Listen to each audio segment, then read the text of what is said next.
עץ חיים היא למחזיקים בה ותומכיה מאושר דרכיה דרכי נועם וכל נתיבותיה שלום. Shalom.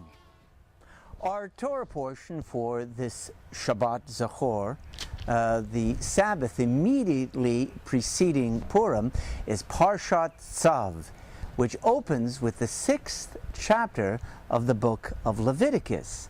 Let's take a look at what it says in the Hebrew and in the English. Vaydaber Adonai el Moshe limor, Tzav et Aharon ve'et banav limor. Zot Torat ha'olah hi ha'olah al mokda al hamizbech kol halayla ad haboker ve'esh hamizbech tukad bo. Now I'd like to draw your attention to this very last word, bo. Let's see how it's translated in the English. The Eternal One spoke to Moses, saying, "Command Aaron and his sons thus. This is the ritual of the burnt offering. The burnt offering itself shall remain where it is burned upon the altar all night until morning, while the fire on the altar is kept going on it."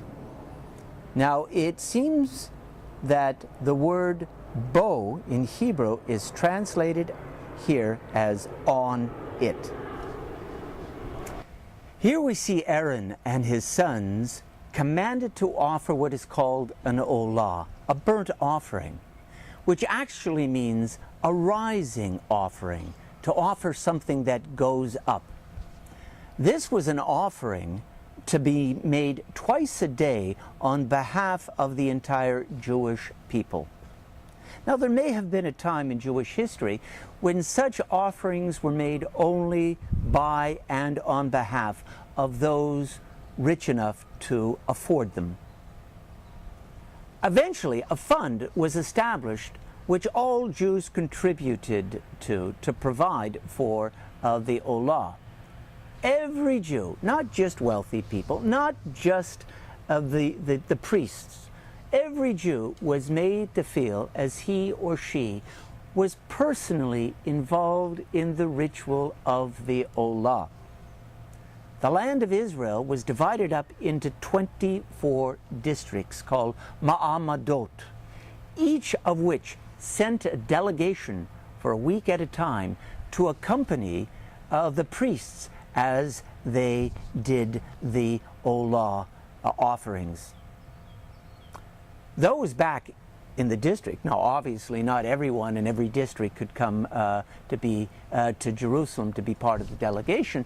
Those left back in the district attended their local synagogues all week, where they prayed and they studied Torah. Now, there are many interesting lessons that could be learned from this week's Torah portion, two of which I would like to share with you.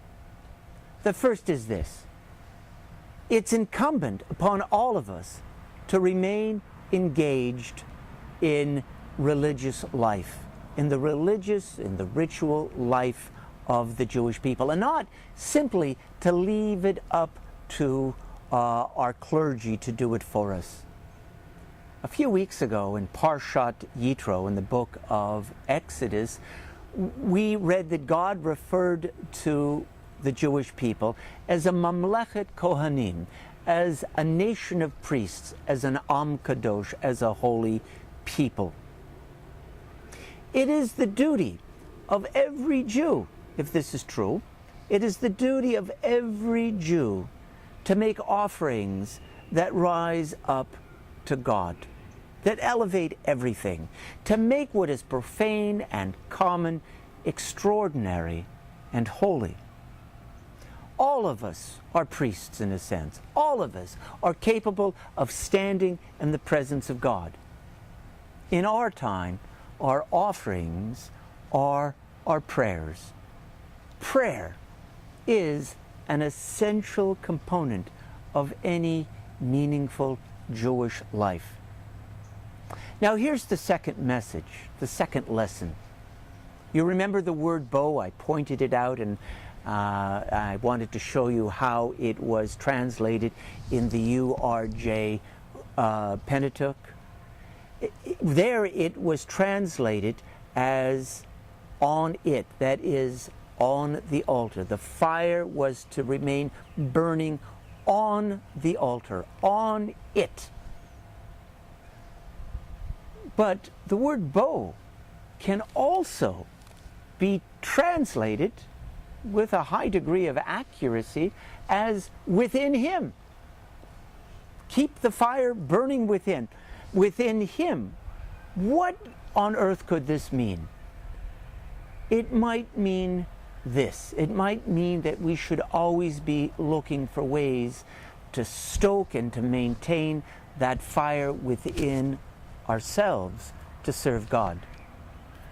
In our devotional life, when we pray privately or with our congregations, we should constantly be looking for ways to shake up the routine and the tedium that can set in anything that we do on a regular basis. The word in Hebrew for enthusiasm is hitlahavut, which literally means to be on fire. We should find ways to stoke that fire within our souls when we are involved in our prayer life, when we are involved in our ritual life, when we are involved in the religious life of our people. Perhaps we should experiment with movement, with meditation, and with music. Perhaps we should do whatever it takes to set our hearts on fire for God, for Torah, and for the service, and for service to our fellow human beings. Shabbat Shalom and Chag Sameach, Happy Purim.